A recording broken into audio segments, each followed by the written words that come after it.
সাহসীরা মরে না, তারা ইতিহাস হয়। যুক্তরাষ্ট্রের ম্যানহাটনে গুলিতে নিহত বাংলাদেশি বংশোদ্ভূত পুলিশ কর্মকর্তা দিদারুল ইসলাম শেষ বিদায় জানাতে চোখের জলে ভেসেছিল নিউ ইয়র্কের আকাশ। হাজারো সহকর্মী, প্রবাসী বাংলাদেশি আর স্থানীয় বাসিন্দার একত্রে দাঁড়িয়েছিলেন তার বিদায় যাত্রায়। জাতীয় পতাকা মোড়া কফিন, পুলিশের গার্ড অব অনার আর দীর্ঘ শোকযাত্রায় প্রতিটি মুহূর্তে ফুটে উঠেছিল শোক আর শ্রদ্ধার মহিমা।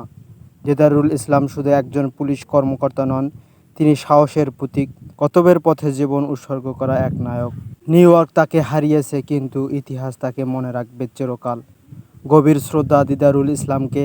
আপনি যদি মন থেকে দ্বীন ও ইসলাম মানতে চান, পালন করতে চান, তাহলে পৃথিবীর কোনো পরিবেশ কিংবা পরিস্থিতি আপনাকে আটকাতে পারবে না।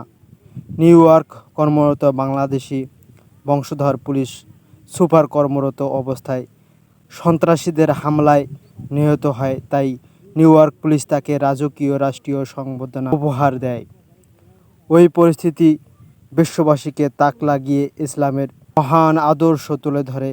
তার দিনদার স্ত্রী, সন্তান এবং আত্মীয় স্বজন। মহান আল্লাহ পাক আমাদের মুসলিম মা বোনদের সব পরিস্থিতিতে, সব অবস্থায় পর্দা